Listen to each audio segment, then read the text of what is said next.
Okay, once again, welcome back to the long time news review, the weekend review right here on Star TV. As usual, my very self, Sarah Kamara, together with Yankuba Jallo, all the way from the Foria newspaper.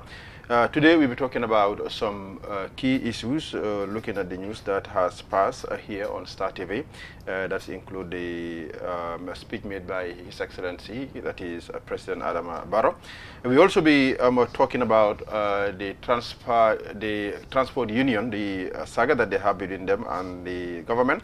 We also be talking about the $15 million grant that is allocated to media houses, which right now triggered debate. And then we also be looking at the human trafficking issue raised by Fatou Jan, who was also a victim of the human trafficking, who was trafficked once to the Arab countries. But first, let me just allow Yankuba to introduce Yankuba. Thank you very much, Mr. Kamara, and I'm happy to be here today. All right, thank you very much. Well, His Excellency President Adama Barrow has answered calls for him to address the nation as COVID-19 continues to surge in the country. More on his speech with Maria Madam. Concerned Gambians have been asking questions on social media for the past weeks regarding President Barrow's silence on the COVID-19 issue as the country continued to register more cases. However, on Friday, by addressing the nation for the fifth time on COVID-19 matter, the president had responded to calls for him to address the nation. The president says that he will only do so whenever it is necessary. I appreciate that many of you would like me to address the nation often, and I want to assure you I will do so whenever the need arises. I must emphasize, however, that the most important thing is taking collective action to enforce the messages in my addresses on the pandemic and the advice by the health experts. Whenever I address the nation, I do so in the national interest. And every law-abiding citizen and residents of the country should abide by our pronouncements. It is not my wish to see any citizen and residents of the Gambia suffer in any form. If we work together, respect our diversity, utilize our expertise, we can do a lot more to change our situation. In stopping the spread of the deadly virus, the president noted that all Gambians are duty-bound to wear face masks properly covering their mouth and nose before going to any public place. Barrow says every sector of the Gambian society has a duty to prevent the spread of COVID-19. Every sector of society has a duty to prevent the spread of COVID-19. I encourage and call upon the religious leaders to support and adhere to the COVID-19 measures in the best interest of the country. Municipal and area councils, market managers, and all stakeholders are advised to provide sanitary facilities and design proper physical distancing mechanism in all markets and their environs. He further said that people do not have to wait until the law is applied before doing the right thing, and Gambians to police themselves as individuals, groups, and communities to make the work easier. Anyone who violates this regulation or breaks the curfew in force will be dealt with according to the law without any compromise, he noted. Maria Madam, reporting for Star TV News. Thank you very much. That was Maria Madam with that report. Yankuba, we've had this speech made by the President Adama Barrow. A lot of people, demanded that the President has to talk. The President must give speech. The President must address the nation. And finally, he did. All right. And one thing that he mentioned is anytime he is to address the nation, it must be something that is necessary for him to come and address the nation. Was this speech necessary? The call for his address comes from a group of Gambians who belong to different societies, and they said that the president should come and address. We don't know what they were anticipating, what they wanted to know, but he has done the speech. Yeah. And he gave clear messages that collective actions and for adherence to health guidelines by World Health Organization, Ministry of Health. So these are things that he has mentioned, Then, since after the message, we don't know exactly. These people are silent. Some are saying he did not say anything. But as far as objectivity is concerned, like what is required, what is expected of, what message is expected from the president, this is enough. That we are in a pandemic and the situation calls for an extraordinary measure, and this is what the president did. So he actually responded to their call, and he said he appreciated, and then he's going to, not here to pressing the president, but he said he will only address when the situation calls. That is for the national interest. He cannot always be on TV. Yes, exactly. But we've also heard, other sectors saying, all right, the message that is delivered is, there's nothing new in that message. They had those messages on press releases, other stuff. So their expectation was, for Barrow to bring something new on the table. COVID-19 is not new now. It has been here since. And then this is not his first message with regards to COVID-19. And the same guidelines that were there previously are the same guidelines that are still here, and the same recommendations almost the same. So whatever one expects from the president is for people to protect themselves. Encouragement to people that the situation will be defeated, that the government step, and he explained the government step in terms of how they're going to address the pandemic, the steps they have taken. You can see what the government has done so far to handle the situation. Even though much is expected from them, that they should have done better than what they are doing right now. But his silence does not mean anything else, except one has something that he anticipates, or ulterior thing that he wants the president to say, blame game issues. It will not work here. What is important is the president has done his speech, and he did so, as he said, in the public interest. His message is very clear, and whosoever has open mind, not like someone who has narrow mind, or who wants something, to hear something that, what is new? So I should tell the president when he used to come. And in fact, which law says you must say the president must speak? Which law will you rely on? The president do so. He could have stayed. He said, no, I'm coming to speak. And this is exactly what he did. He spoke, and people listened to him. Gambians listened to him. So a small section of society, the saddest thing about these people who are calling the president to speak is what they should be talking about, they are not talking about that. Their focus mainly is on politics. Exactly. They are mainly activists. And activism has to go beyond this. Exactly. The people are living in poverty.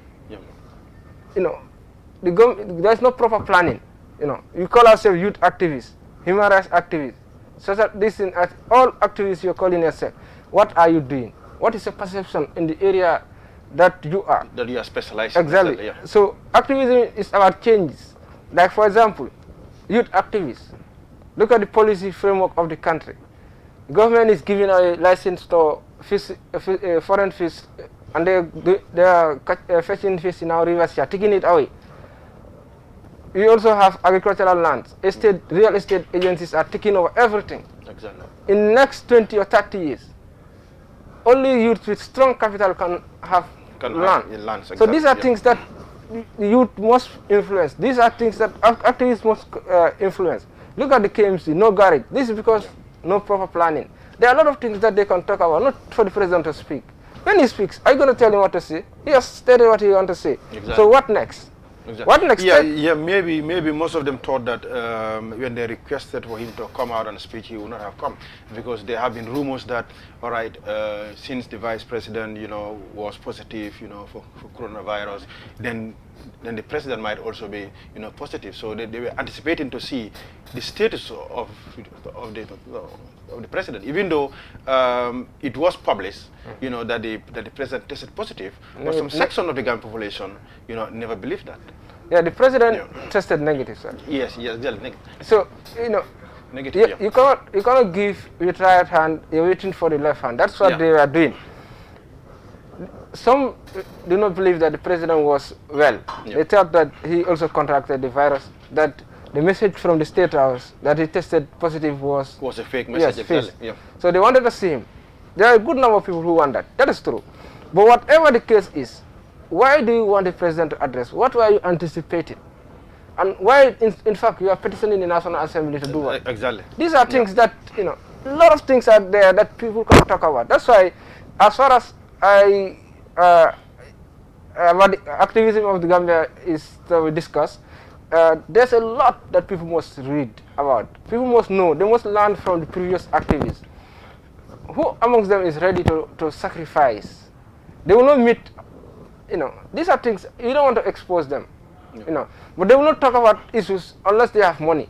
You understand? They will only meet when there are problems. You are only reactionary, you are not proactive. Yeah, because there are so many things that are happening in this country which has not been addressed. Exactly. Exactly, yeah. Even in terms of politics, look at the situation. They are talking about the IEC and other things. You know, these are things, all their message is on politics. But social lives of people, the Gambia has poverty entrenched. Everywhere it is increasing. And this is because the policy directives are not good, or they are not working. And activists have a role to play there. You cannot only talk about politics, but there are things that you must discuss. Those things you must discuss, you must take lead.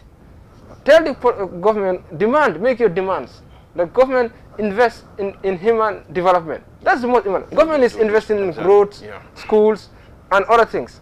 But that does not take us anywhere. The thing that will take us is invest in human development. If you invest in human development, then Gambia will move. We cannot be investing in these roads, 400 kilometers road, 35,000 schools, 1 million these hospitals.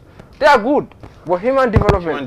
What are you doing? If you don't develop the human, then at the end of the day, this is the step the activists must unite and have a front that we want this to happen in the Gambia.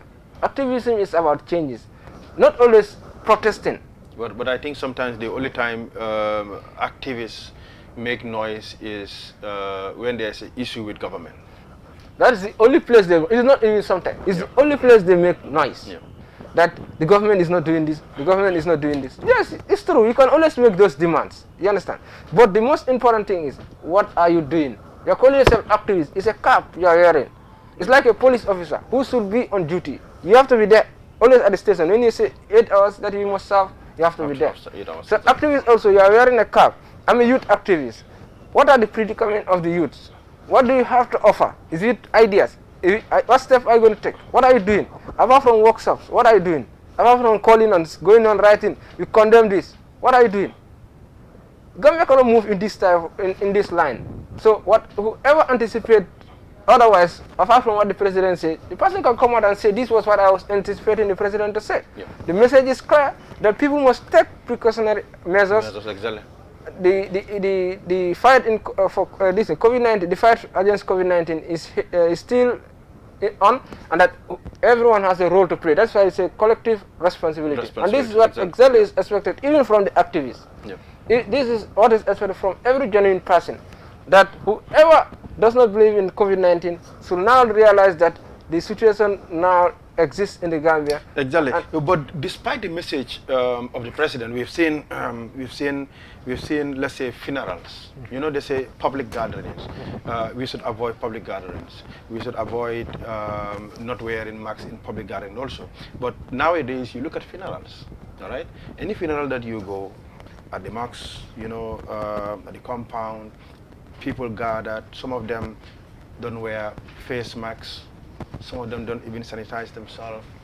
Still now, it's very difficult. Yeah, absolutely. The enforcement of some of the regulations are not strong. It's not strong. Yeah. No, the coffee is actually being implemented fully. Yeah. But for the other measures like our social gatherings, it's still happening. It's true. Yeah. And people are still going for this funeral, as you said. And no one knows who is the potential carrier. But the situation here is what a person can do at this individual level. They're saying personal hygiene, protect yourself, protect your family, and protect whoever comes in close contact. Exactly. So it starts from you, then your family, to everyone who comes close to you. So any person who is conscious, who has consciousness of self-preservation, who wants, like, not to contract this virus, the person must always adhere to the advice. This doesn't take anything from you. Someone saying, you see some messages on social media that if you wear this thing a long time, your oxygen will not come unless you will faint. These are things that people who can always create things. They are not evidence-based. So these are things that the government must do sensitization. I can see on radio, I sometimes listen to radios. I will hear them making advertisements. People must listen to them. You cannot be spending. The government is overspending on these things, even though much is required from them, on publicity, making messages, even though also some private organizations are doing the same thing. On TV, you can see it. Everywhere you go, you see it. But the reports on newspaper also, you're seeing it. And still, you still don't believe, or you don't want to adhere to the regulation. No, some people are there, it's not easy to help. Yeah. And some would say, even God cannot help every human being. Because sometimes it's not easy to change a person. But the concept is here that people must do what is required for them. Okay, thank you very much. Since the outbreak of the coronavirus in the country, people have been constantly observing the preventive measures, especially washing of hands and using hand sanitizers. But recently, changes have been observed as vendors at Westfield selling hand sanitizers and face masks raised concerns over low sales recently, even whereas COVID-19 cases continue to rise. More on the story with Maria Madam.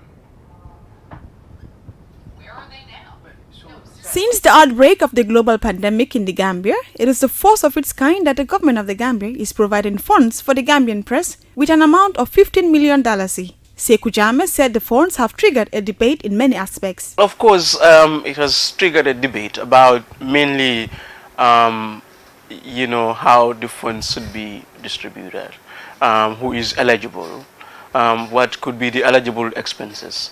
And the usage of hand sanitizer is among the first preventive gears recommended by the WHO and health officials in the country since the COVID-19 outbreak in order to prevent the spread of the deadly virus. People have been adhering to the preventive measures since then. However, speaking to some vendors selling hand sanitizer, they raised concerns on why people stopped buying their products, which can help to stop the spread of the deadly virus as the numbers of cases continue to rise by the day. A vendor by the name Ndoya Bongo, while speaking to Star TV, noted that business has drastically slowed down on their side compared to the beginning of the outbreak for reasons unknown to them. He said that before, they used to make $5,000 a day, but things have changed as they make less than $1,000 now. However, Ndoya further urged people to strictly observe the preventive measures in order to contain the deadly virus as COVID-19 is real and deadly. Sheikh Jan, a face mask seller, also made similar remarks. While urging people to wear the face masks at public places, Mr. Jan said that he is only selling the masks to help in preventing the rapid spread of the virus as he makes no profit. In exercise of the powers conferred on the Minister of Health by Regulation Number 6 of the Public Health Dangerous Infectious Disease Protection Regulations 2020, the Gambia government announces the compulsory wearing of face masks, temporary closure of non-essential public places, and the prohibition of public and social gatherings, effective 30th of July and should last for 90 days. Maria Madem, reporting for Star TV News.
Okay, thank you very much. Well, that was a brief report by Maria Madem on the issue of face masks and hand sanitizers.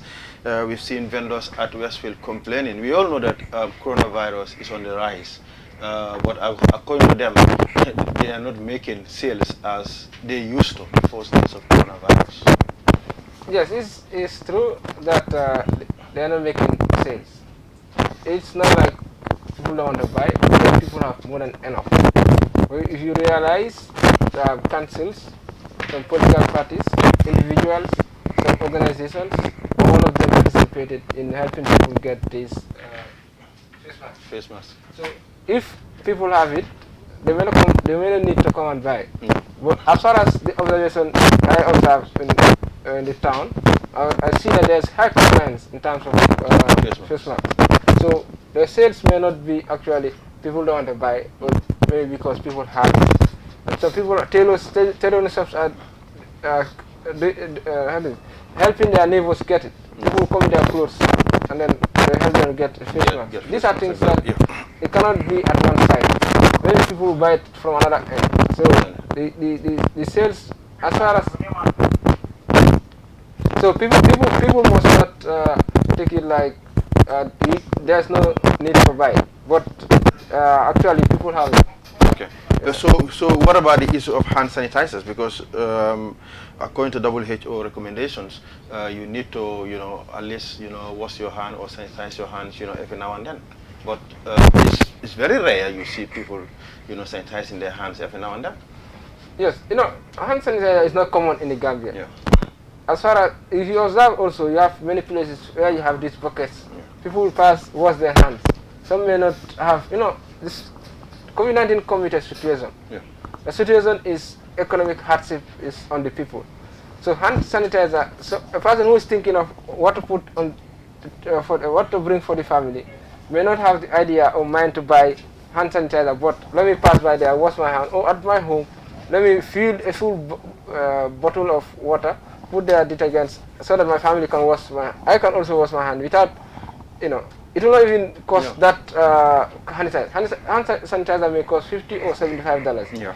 But if you want to use a full bottle with detergent, you may not even spend that $50. And it will take you longer. So that is the idea people are, as far as I observe, that's what is happening. Okay. So the use of hand sanitizer is encouraged. Yeah. But also, the common thing here is people use detergents. Exactly. All right.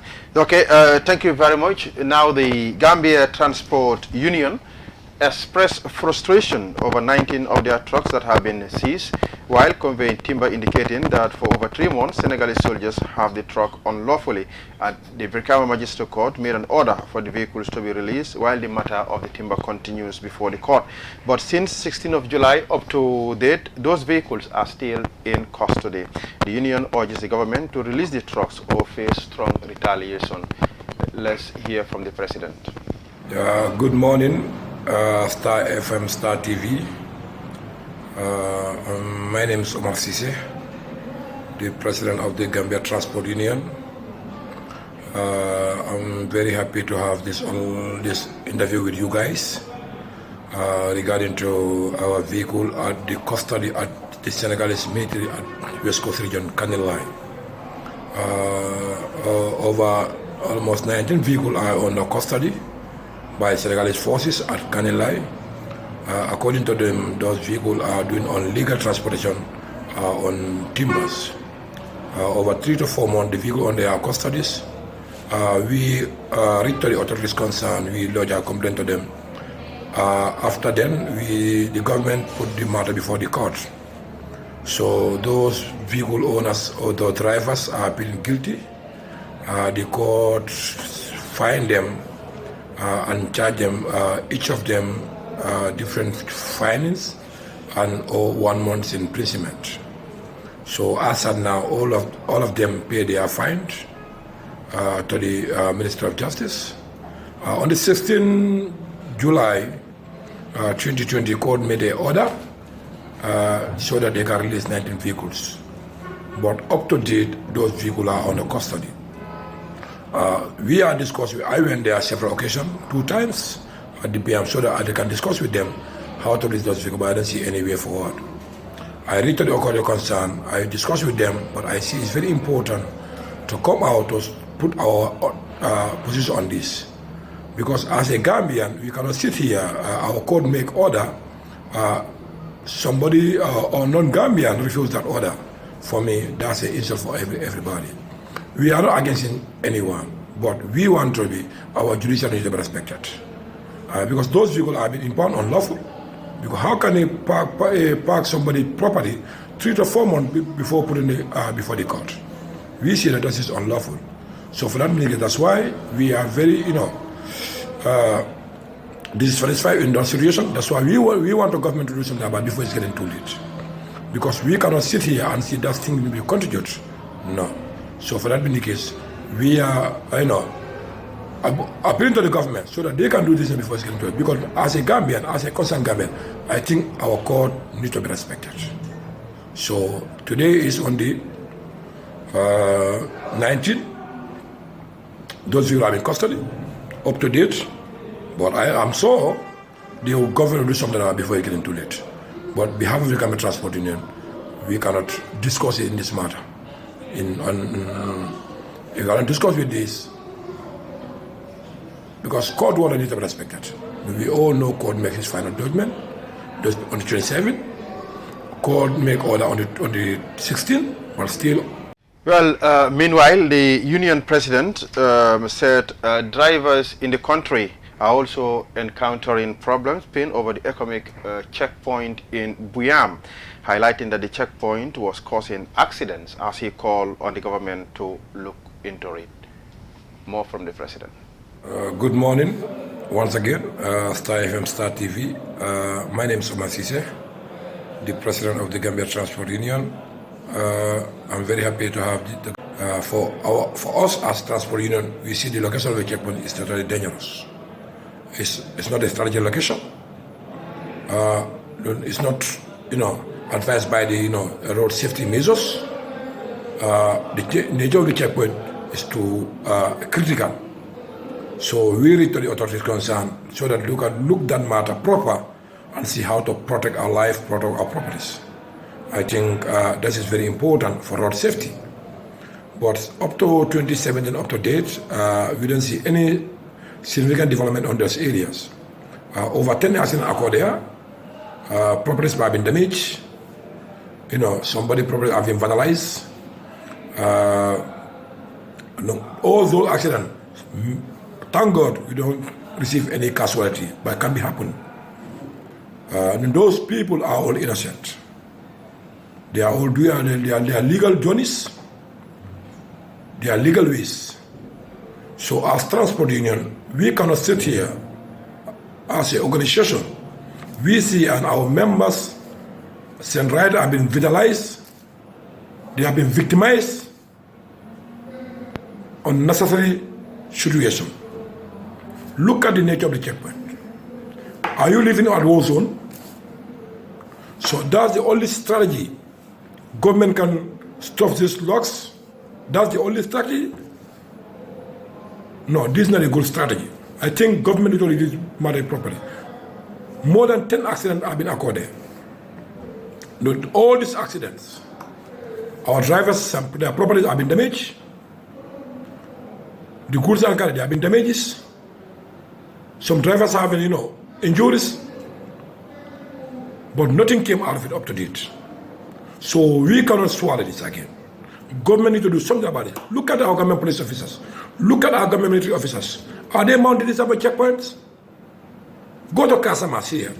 Are you seeing this type of checkpoint there? Go to West Africa here. Are you seeing this type of checkpoint here? Why Gambia? The Smiling Coast of Africa? No. No. We say no to this. Government, you give assurance to us. You will do something on this. Do something on this.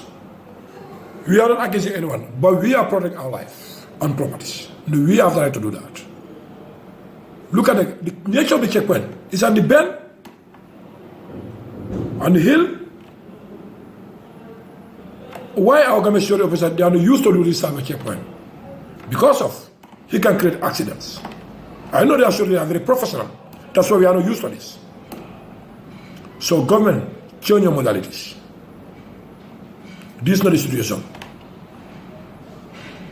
How many people have been faced challenges on this area? How many people have lost their properties? How many people are getting injured on this? So you sit here until somebody loses their life, you remove the checkpoint. You want to do that? To sit here up to somebody loses life, you receive fatalities. You lose fatalities. You remove the checkpoint? No.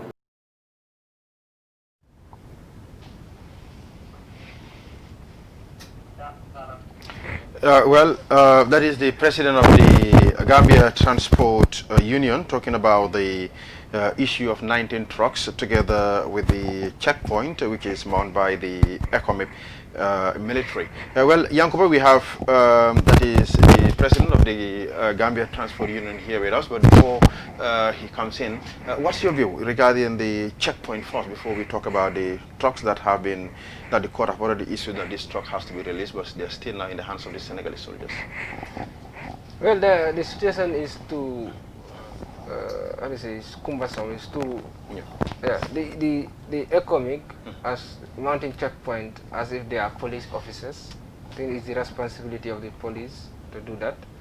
And then, even though their camp is there, one can understand that it's a strategic thing to do, that to put, how do you say, barriers or checkpoints in defense of your camp to know vehicles passing, and that those that are vehicles cannot be allowed to pass through camps without. So this is a thing. But as the president stated in the video, that they have a court order that says their vehicles that are impounded should be given back to them. As far as the constitution is concerned, section 120 subsection 4 is saying the government and all its agencies should help the court in enforcing its decision. So the government has no authority or power to stop any court order. The executive cannot do that. No one can do that. No, because there's a saying that says everyone is below the law. No one is above the law. Exactly. So if such orders as the president, even though I don't have the copy, but if what he said is what happened before the court, then the government should act. Because as he stated, there are a lot of damages that have been got. We have been reporting it on Foray, that vehicles impounded by ECOMIC. And he mentioned something that is touching, that it is causing hardship on people, damages on the material. Because if you impound a vehicle, you put down the material, everything there, it is subjected to decay. Exactly. So these are things that will not encourage. But the big question is, what trade are they engaged in? Because the timber trade, as far as I understand, is illegal in Ghana. It's illegal, exactly. So why are they engaging in that trade? That's the question I want to understand. Okay, thank you very much, Yankuba. Balla, thanks for coming. Thank you, Mr. Kamara. All right. Well, first of all, Balla, you've heard what Yankuba said. One of the questions that Yankuba asks is, what trade are the trucks engaged in? Are they exporting or importing this timber, which is already illegal in the Gambia, or not? Thank you, Yankuba, for that wonderful question. The trucks are doing many, business, different areas.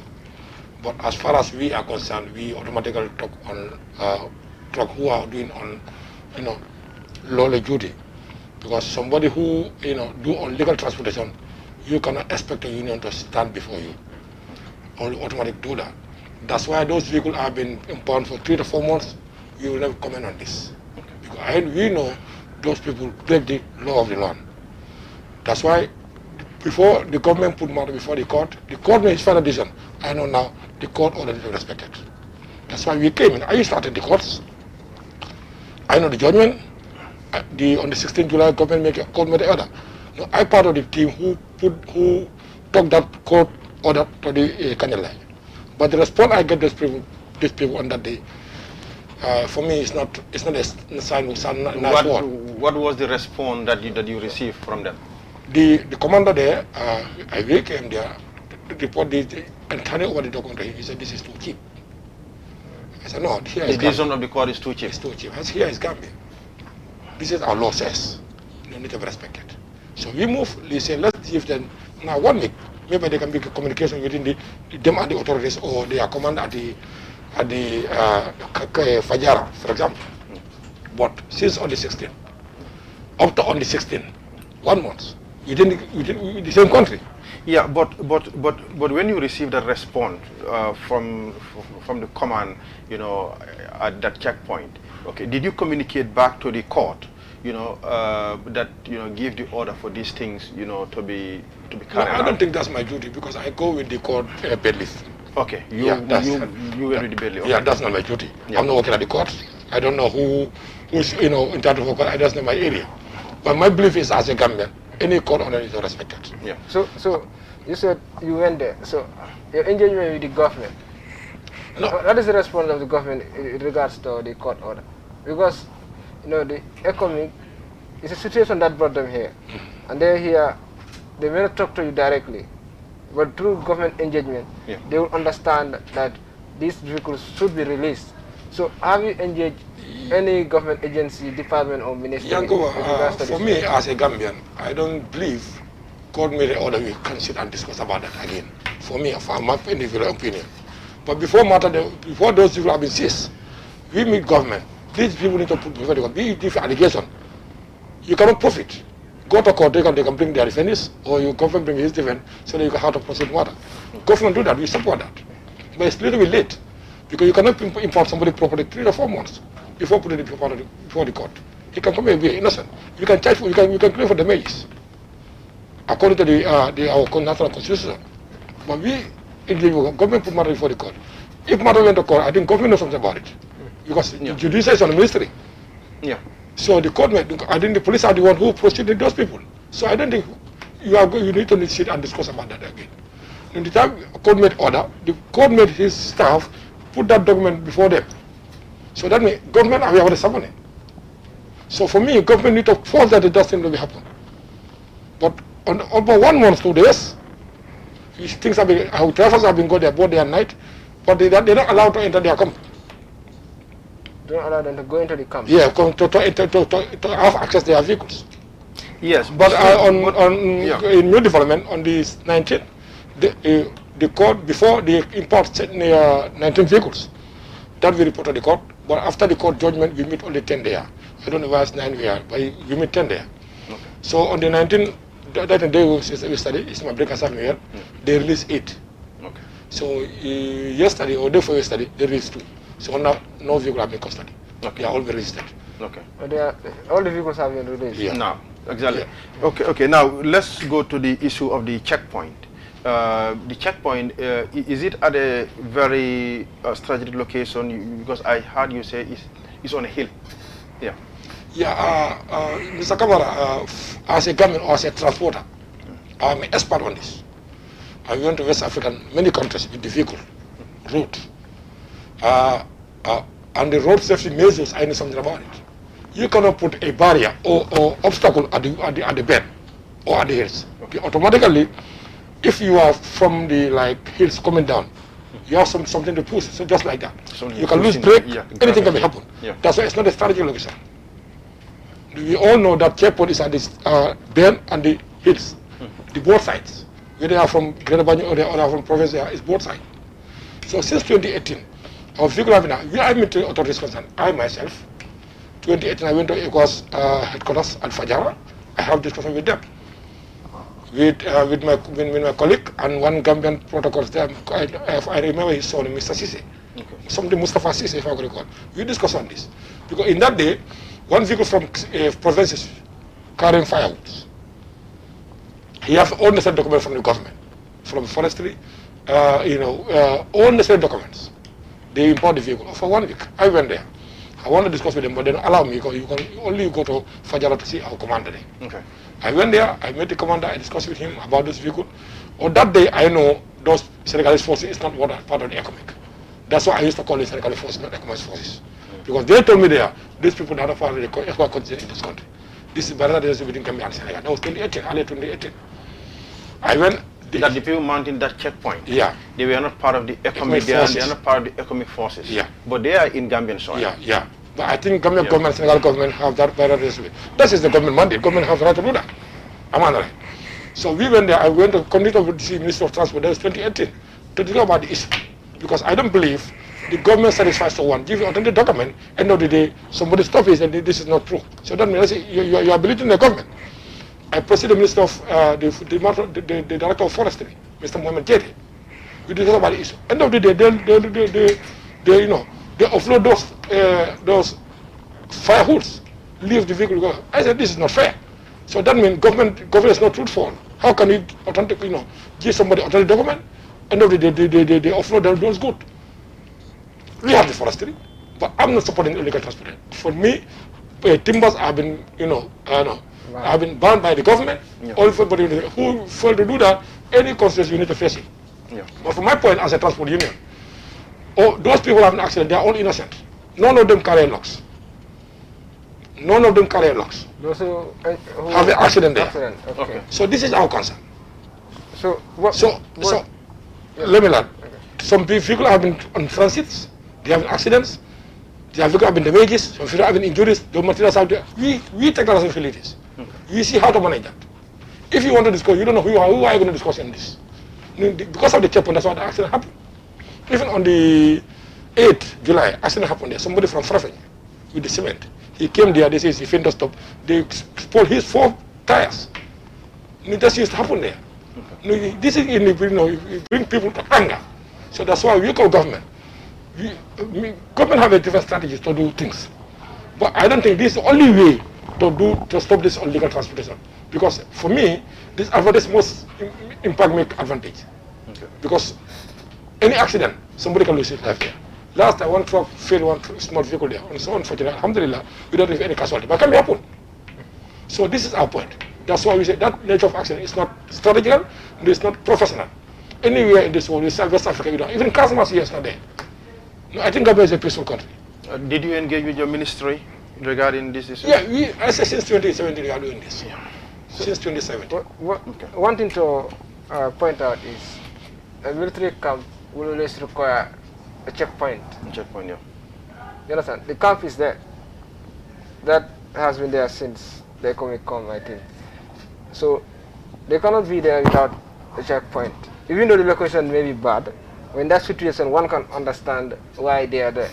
Because you cannot allow vehicles to come and pass. You don't know.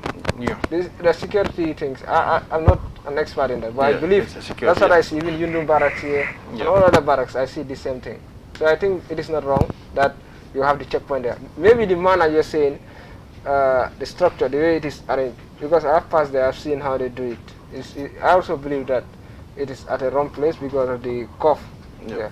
So, but it may not be challenged actually because it is a camp that requires checkpoints. But the most important thing is you are talking about damages, the impoundment of vehicles with proper documents, proper documentation from forestry and others. This, I think, you people also contributed to the problem because you have been silent over it. You are engaging the government. But if like you are a trade union group, you can always sue and be sued. Sue the government. Yeah. On behalf of your people. Then you claim for damages. You are talking about injuries caused by what? Economic. You have proper documents. Prove your case before the court. Then the government will be, the court will make findings, and then you will succeed if at the end of the day prove your case. What like engagement. You have seen it. It's a 2018, 2020. It's 2 years now. Nothing has happened. So I think it's better you change your strategy and always have your lawyer or have your case, even with a lawyer, before the magistrate's court. You don't need even a lawyer. You can always prove your case if you have enough evidence. I think you should start thinking. Yeah, my brother, that is very important. I know we have a very good lawyers in our organizations who used to guide you and defend you, and give you legal advices. But we understand the nature of anywhere in this West Africa, in the military checkpoint, you have some barriers there.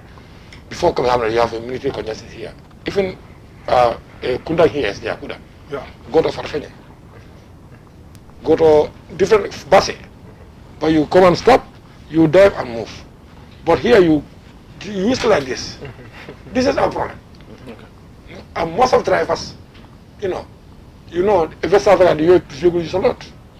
You don't see that. So this is the problem.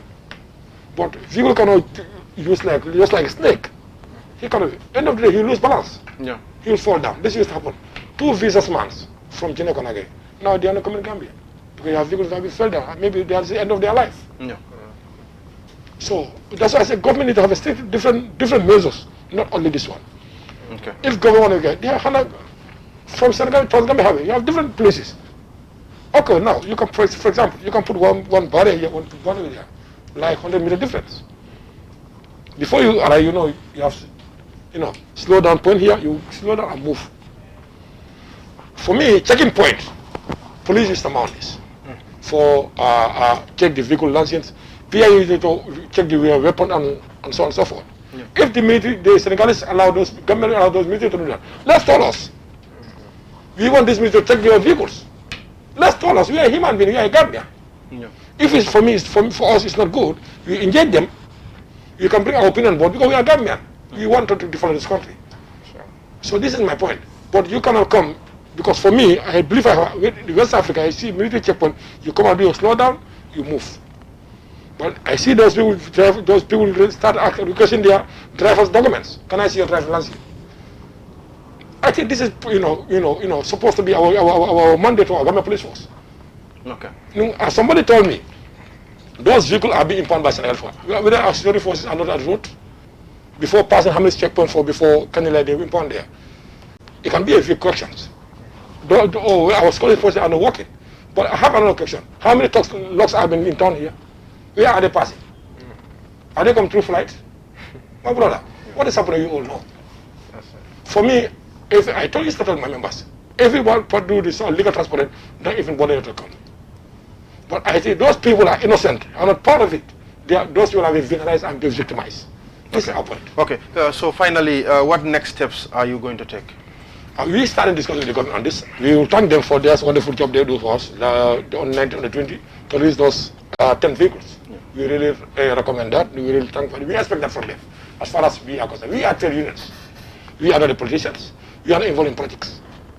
We are here to protect life and property, our members. Anything against our human right or our constitutional right, we are going against it. Okay. No, we bring dialogue. That's why anything happens, you write to them, you go there individual to discuss with them. But let's not say we are the expert in that area. Okay. We are not supporting illegal transportation. The government want to stop legal transportation. Government need to use us as a security. Because we know each other. We can help them. But if you as a us, you think, people have different mindsets. Yeah. Even the government, some people are there, they're not good.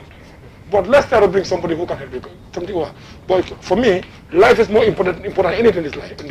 That checkpoint, you can create casualties anytime. Okay. Thank you very much, Balla, for coming. Well, the COVID-19 $15 million grant allocated to media houses in the Gambia has triggered a debate, says the Secretary General of the Gambia Press Union, Sekou Jammeh. Zaglin Kuli sat down with the GPU Secretary General, and this is her report. Since the outbreak of the global pandemic in the Gambia, it is the first of its kind that the government of the Gambia is providing funds for the Gambian press with an amount of $15 million. Sekou Jammeh said the funds have triggered a debate in many aspects. Of course, it has triggered a debate about mainly, how the funds should be distributed, who is eligible, what could be the eligible expenses. And these are very fundamental questions, and it forced GPU to go back to the drawing board to come up with a policy. And I must say that we are very proud that at least for the money that has been given to the media, unlike other grants given to other sectors, the media one will be guided by a very concrete and very clear policy. So the GPU has developed a policy. We know that not everyone is in line with the policy, because the policy, if you ask me whether it is strict, I will say, well, I wouldn't say no, that it is strict, because it has to be, because this is taxpayers' money, and the media, being the fourth estate, should be there to account for whatever butut that they spend. And there should also be guidelines on how to spend this money, because we have to understand this is called COVID grant support to the media.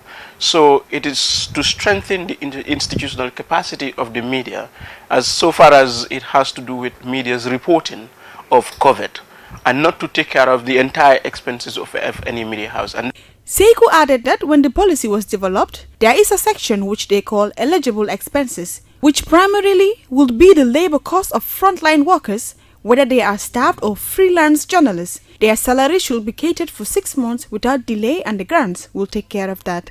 Well, the policy providing a lot of other issues, including reporting and monitoring, who is going to report to who and when, who is going to monitor and what are they going to monitor. It also includes issues of refunds. If you say you're going to spend the money to pay your staff, we give you 100,000, but you didn't pay your staff, you should refund it. So it's a very comprehensive policy, really. It talks about what kind of media houses are eligible. We said it very clearly that any media house that is registered in the Gambia should be eligible, but provided that you are either interested in or you have record of coverage of COVID. So if you are a media entity but you are not interested in coverage of COVID, you have not been covering COVID, you shouldn't be eligible for this, because this is for COVID. It's for frontline people. Yeah. Mr. Jammeh stressed that many want the fund to be given in bulk, which will be very difficult to operate because there are 50 media houses in the Gambia and 15 million is to be shared among them. Meanwhile, over 15 journalists have been infected with the novel coronavirus, and the GPU, according to Sekou Jammeh, isolated the union premises to create an isolation center for those infected with the virus. Is that we are going to also hire a place that will serve as a quarantine center for journalists who have contracted the virus. And when you are there and you are a freelance, there will be some form of allowance given to you every week until such time that you come out of it. But anyone, whether you are staff or freelance, when you are there, you will be given meal allowances, you will be given medical services, and then we will work on establishing some relationship with the Ministry of Health so that we can have health personnel to come and check them there on a regular basis. Because the problem we have is that, some journalists felt that they had contracted the virus. We contacted the health ministry for them to be taken to the quarantine centers or for them to be simply tested. We couldn't get that. It was very difficult because the health system, we understand, is very much overwhelmed. So we are going to even move into our office on Monday because we at some point had to abandon the GPU office so that we can allow some journalists to come in there for isolation. Yeah, because health personnel wouldn't come and pick them.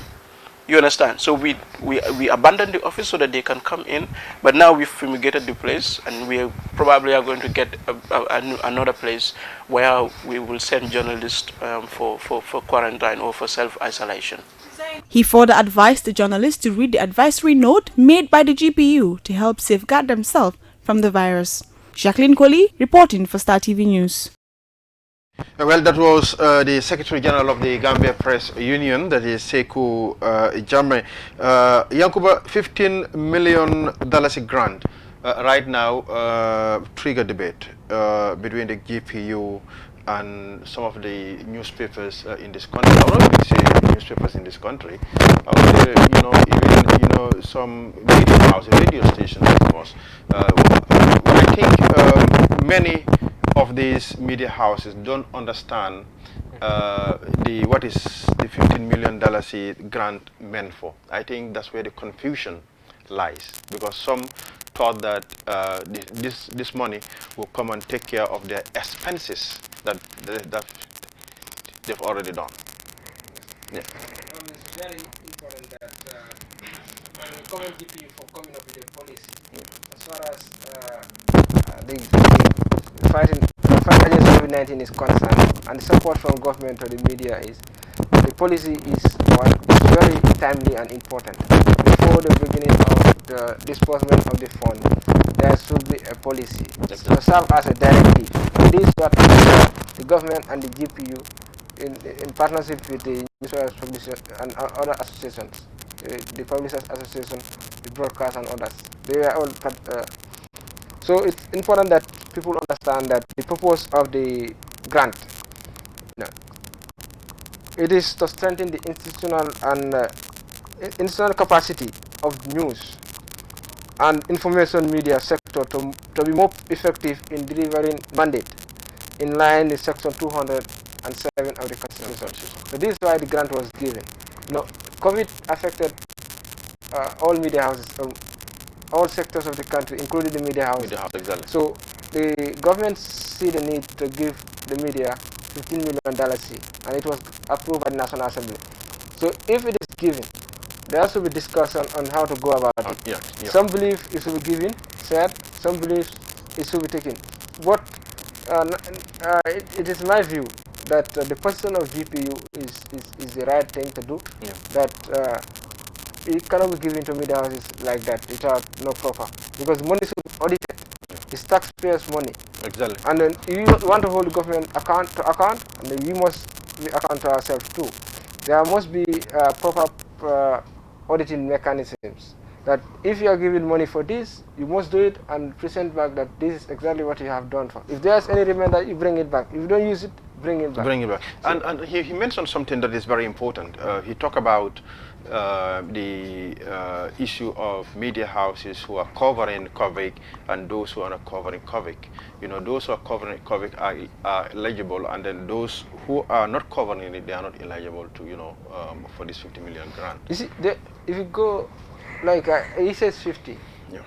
Maybe those that are registered with GP. But you realize that there are a lot of media houses who may not register with the government or with GPU. Yeah. So it is very important that it is put, because the money comes for COVID, the fight against COVID. So the important word there is to strengthen. So how are you going to strengthen the capacity of news? You give them what materials they need. Journalists, reporters, they need what? Recorders, cameras, laptops, and others. Hand sanitizers. Yes, exactly. And masks. Face masks and other things. These are things they need. It's to strengthen them. Yeah. It's not about giving them the money. For me, I'm not saying what their discussion should center on how to strengthen. That is the most important word there is strengthening. Okay. So the word strengthening is what they should focus on, how to do it. Should it be giving money and we say each media house have 1 million? Should it that be or 500,000 or what? What is that going to help the media houses? But if the money it comes for strengthening, they should discuss and focus on strengthening it. And that, like for example, media houses pay tax. Money should help them because they have not been making enough earnings. Help them to pay tax and their other costs. Help them to do that. But also, reporters also strengthen them. If you strengthen them, their capacity, or you provide them with all their needs. And if they report also, you give them pay. As I said, I saw in the policy that 700 700, yes, exactly. These are things that will encourage people to do their work effectively. You know, Section 207 that they cited is saying the responsibility of the media, the role of the media, is to hold the government to account and uphold the principles of the Constitution. So we cannot do this without capacity. That capacity will include resources. And because resources, if you see, the media has been doing well, but also we could have done better if we were having the proper resources. So I think then those newspapers or media house owners who are at loggerheads, you know, with the Gambia Press Union, should put the interests of their frontline journalists first. Exactly. Before anything else. Exactly.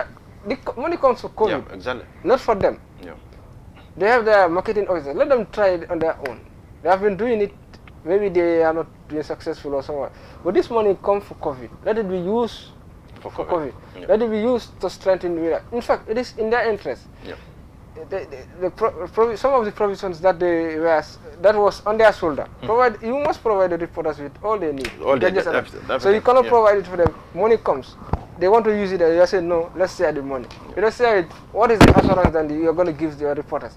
And then you know some media houses here in the Gambia who are doing things that people will not like to discuss in terms of salary delay, owing salary to their reporters and this. So if you give those type of people money, what are they going to use that money for? You're going to chop it.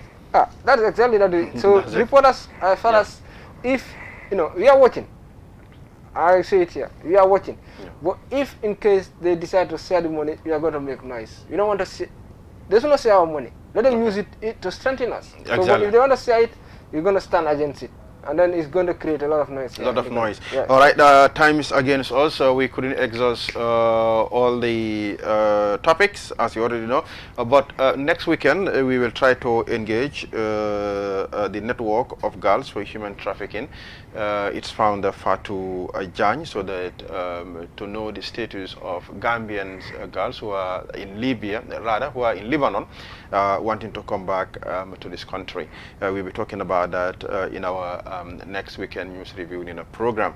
Yankuba, thank you very much. Thank you very much, Mr. Kamara. And, I also thank the viewers for taking their time to listen to us. All right. Thank you very much. Well, we say bye-bye to all of you until we come your way. That's going to be another Saturday. From my very self, Sarah Kamara and Yankuba, we say bye-bye to all of you.